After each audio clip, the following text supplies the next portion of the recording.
രാമചന്ദ്രാഭിഷേകം ശ്രീരാമചന്ദ്രാഭിഷേകം സീതയാ സഹിത രാമചന്ദ്ര രഘുവീരരാജ്യാഭിഷേകം ശ്രീനീലകണ്ഠാഭിഷേകം ആഞ്ജനേയ പരിസേവ്യൻ ധീരഭരതാഭിപൂജ്യൻ വീരലക്ഷ്മണ കുമാര ശത്രുഘ്ന സോദരാർച്ചിത പദാബ്ജൻ ശ്രീനീലകണ്ഠ ഹൃദയേശൻ രാമചന്ദ്രാഭിഷേകം ശ്രീരാമചന്ദ്രാഭിഷേകം. നേരം പുലരുന്നതിന് വളരെ മുമ്പ് തന്നെ അർദ്ധരാത്രി കഴിഞ്ഞ് അല്പസമയം ആയിട്ടേ ഉള്ളൂ. അപ്പോഴേക്കും ശ്രീരാമചന്ദ്രൻ ഉണർന്നു. എന്നിട്ട് അബ്രവീത് ഭ്രാതരം രാമോ ലക്ഷ്മണം പുണ്യലക്ഷണം. പുണ്യ ലക്ഷണങ്ങളെല്ലാം തികഞ്ഞവനായ സഹോദരനായ സൗമിത്രിയോട് ലക്ഷ്മണനോട് ശ്രീരാമചന്ദ്രൻ പറഞ്ഞു, അല്ലയോ കുഞ്ഞെ, ഇതാ നോക്കുക, നമ്മുടെ നാട്ടുകാരെ അയോധ്യാനിവാസികള് പകൽ മുഴുവൻ നമ്മുടെ തേരിനോടൊപ്പം ഓടി ഓടി തളർന്ന ഇതാ നമുക്ക് ചുറ്റുമായിട്ട് കിടന്നുറങ്ങുന്നു. നമ്മെ കാനനത്തിലേക്ക് അയക്കില്ല എന്ന ദൃഢനിശ്ചയമാണ് അവർക്ക്. അല്ലെങ്കിൽ അവർ നമ്മളോടൊപ്പം കാനനത്തിലേക്ക് വരും എന്നുള്ള കാര്യത്തിലും അവർക്ക് തീരുമാനമുണ്ട്, പൂർണ്ണമായ തീരുമാനം.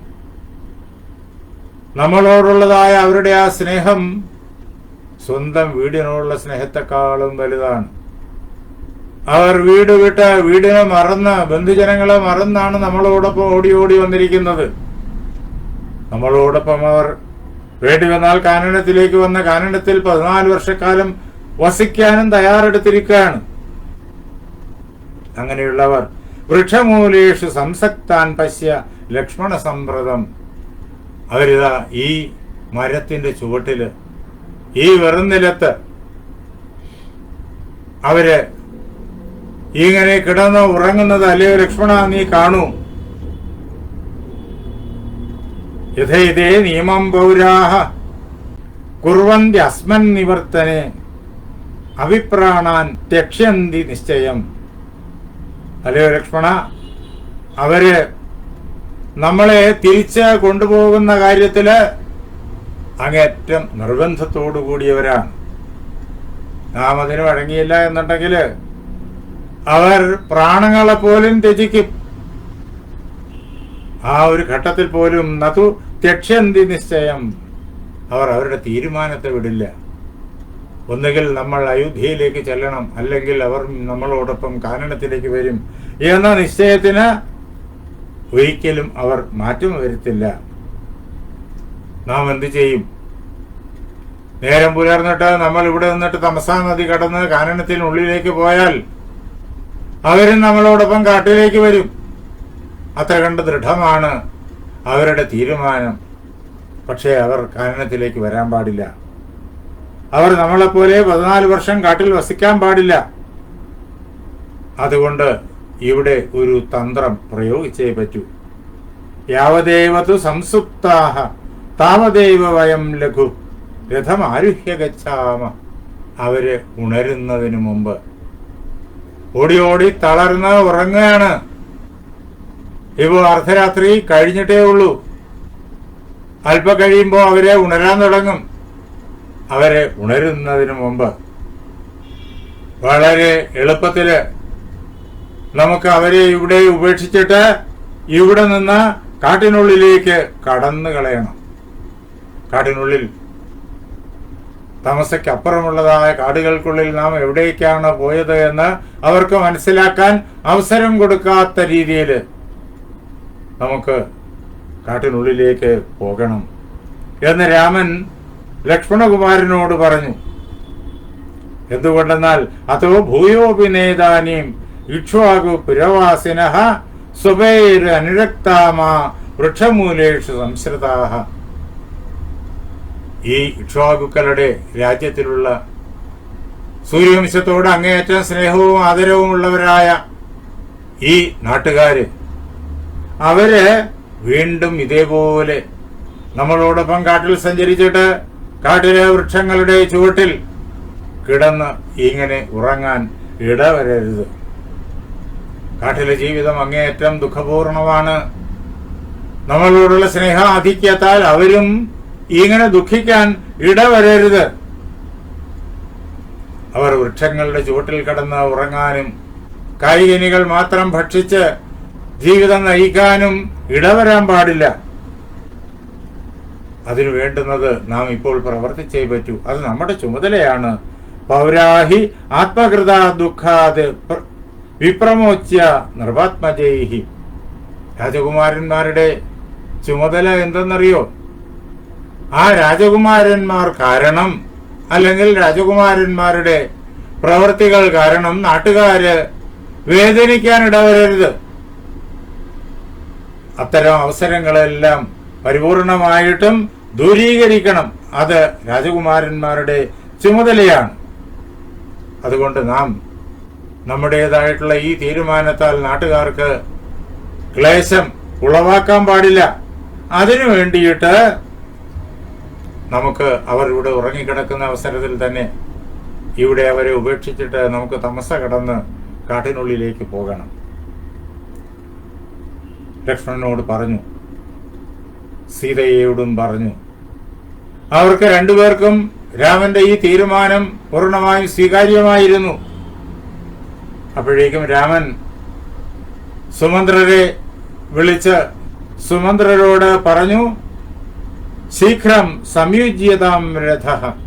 അല്ലയോ സുമന്ത്രരെ, അങ്ങ് വളരെ വേഗത്തിൽ തേര് ഒരുക്കിയാലും ശബ്ദമുണ്ടാകാത്ത രീതിയിൽ ഗമിഷ്യാമി തതോരണ്യം ഗച്ഛ ശീഘ്രമിത പ്രഭോ. അല്ലയോ സുമന്ത്രരെ, നമുക്ക് വളരെ വേഗത്തിൽ ഇവിടെ നിന്നിട്ട് കാനനത്തിനുള്ളിലേക്ക് പോകണം. ആരും ഉണരാൻ പാടില്ല. ആരും നാം പോകുന്നതിന് മുമ്പായിട്ട് ഇതറിയാൻ പാടില്ല. അതുകൊണ്ട് ശബ്ദമുണ്ടാക്കാതെ എന്നാൽ വളരെ വേഗത്തിൽ നമുക്ക് ഈ തമസ കടന്നു പോകണം. തേരൊരുക്കുക. സുമന്ത്രരോട് രാമൻ പറഞ്ഞു. നോക്കിക്കോണം, രാമന് സിംഹാസനത്തിൽ ഏറാനുള്ള അവസരങ്ങൾ ഒന്നൊന്നായിട്ട് രാമന്റെ മുന്നിൽ വന്നത് നമ്മൾ ഇതിനു മുമ്പ് കണ്ടു. ഇതാ വേറൊരു വലിയ അവസരത്തെയാണ് രാമൻ ഇതാ തന്ത്രപരമായിട്ട് തട്ടിയെറിഞ്ഞിട്ട് അവിടെ നിന്ന് കാട്ടിനുള്ളിലേക്ക് കടന്നു പോകുന്നത്. നേരം പുലർന്നു കഴിഞ്ഞാൽ നാട്ടുകാര് രാമനെ നിർബന്ധമായിട്ട് തിരിച്ചു കൊണ്ടുപോകും. ഇല്ലെങ്കിൽ അവർ രാമനോടൊപ്പം കാട്ടിനുള്ളിലേക്ക് വരും. അത് ഒഴിവാക്കണം. അതിനു വേണ്ടിയിട്ട് രാമൻ അവർ ഉറങ്ങിക്കിടക്കുമ്പോഴേക്കും കടന്നു പോകുന്നു. സിംഹാസനത്തിൽ തെല്ലെങ്കിലും ആഗ്രഹം ഉണ്ടായിരുന്നെങ്കിൽ രാമൻ അല്പനേരം, നേരം പുലരുന്നതുവരെ അവിടെ ഇരുന്നാൽ മതി. രാമന് സിംഹാസനം അനായാസമായിട്ട് കൈവരുമായിരുന്നു. ഇതാണ് രാമന്റെ ആ സിംഹാസന ത്യാഗം. അങ്ങേയറ്റം ആത്മാർത്ഥമാണ്, ധർമ്മത്തിൽ അടിയുറച്ചതാണ് എന്ന് നാം അറിഞ്ഞുകൊള്ളണം. ഇങ്ങനെ അനേകം അവസരങ്ങൾ നമുക്ക് രാമന്റെ ഈ വനയാത്രാ ഘട്ടത്തിൽ നേരിട്ട് കാണാനായി സാധിക്കും. വളരെ വേഗത്തിൽ നിശബ്ദമായിട്ട് സുമന്ത്രരെ തേരൊരുക്കി ശ്രീരാമചന്ദ്രൻ എല്ലാ സാധനങ്ങളും തേരിലേക്ക് എടുത്തു വെച്ചു. എന്നിട്ട് സീതാദേവിയോടൊപ്പം ലക്ഷ്മണകുമാരനോടൊപ്പം ആ തേരിൽ കയറി രാമൻ സുമന്ത്രരെ ശബ്ദമുണ്ടാക്കാതെ ആ തേര് വളരെ വേഗത്തിൽ നയിച്ചു. എന്നിട്ട് അവർ ഉടനെ തന്നെ ആ തേരിൽ തമസാ നദി കടന്നു. തമസ കടന്നിട്ട് അപ്പുറത്ത് കാട്ടിലേക്ക് പ്രവേശിക്കാൻ രാമൻ സുമന്ത്രനോട് പറഞ്ഞു. നേരം വെളുക്കുമ്പോഴേക്കും നാട്ടുകാർ ഉണർന്നു നോക്കും, നമ്മളെ കാണുന്നില്ല. അവർ വഞ്ചിതരായി എന്നുള്ള തോന്നൽ അവർക്കുണ്ടാകും. പക്ഷെ അവർ വിട്ട് പുറകോട്ട് പോവില്ല. അവർ നമ്മെ അന്വേഷിക്കും. തേരിന്റെ ഉരുളുകൾ പതിഞ്ഞു കിടക്കുന്ന ഇടം, ചെടികളെല്ലാം ഒടിഞ്ഞും ചാഞ്ഞും ചരിഞ്ഞും കിടക്കുന്ന ഇടം, അത് നോക്കിയിട്ട്, അടയാളം നോക്കിയിട്ട് അവർ പിന്നാലെ വരും. അവർ കാട്ടിനുള്ളിലേക്ക് വന്ന് തേരുരുളിന്റെ മാർഗം അടയാളം നോക്കി വന്നു കഴിഞ്ഞാൽ നമ്മെ അവർ കണ്ടുപിടിക്കും. അത് വരാൻ പാടില്ല. അവരെ അക്കാര്യത്തിലും പറ്റിക്കണം. അതിനു വേണ്ടിയിട്ട് തേരിനെ വ്യത്യസ്ത ദിശകളിലേക്ക് ഓടിക്കുക. ഒരു ദിശയിലേക്ക് ഓടിക്കുക, അവിടെ നിന്ന് തിരിച്ചു വന്നിട്ട് വേറൊരു ദിശയിലേക്ക് ഓടിക്കുക, അവിടെ നിന്ന് തിരിച്ചു വന്നിട്ട് വേറൊരു ദിശയിലേക്ക് ഓടിക്കുക. അങ്ങനെ പല ദിക്കുകളിലേക്ക് തേർ ഓടിച്ചിട്ട് കാട്ടിനുള്ളിലേക്ക്, നിവിട വനത്തിനുള്ളിലേക്ക് തേരിനെ നയിക്കുക. അപ്പോ എങ്ങോട്ടാണ് രാമൻ പോയത് എന്ന് കൃത്യമായി നിശ്ചയിക്കാനാവാതെ അവരെല്ലാവരും കുഴങ്ങി തിരിച്ചു പോകേണ്ടി വരും. രാമൻ ഇങ്ങനെ ബുദ്ധി ഉപദേശിച്ചു.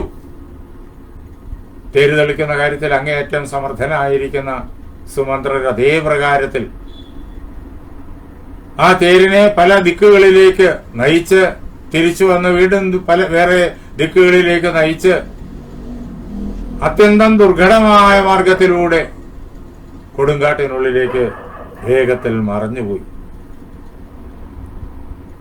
അങ്ങനെ രാത്രിയുടെ ആ അന്ത്യയാമത്തില്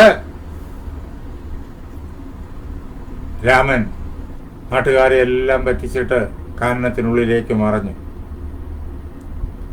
അല്പസമയം കഴിയുമ്പോഴേക്കും പ്രഭാതായാം തു ശർവരിയാം പൗരാസ്തേ രാഘവം വിന, പ്രഭാതമാകുന്ന അവസരത്തില്, രാത്രി പുലരുന്ന അവസരത്തില് പൗരന്മാർ ഉണർന്നു നോക്കുമ്പോഴേക്കും രാമനെ കാണുന്നില്ല.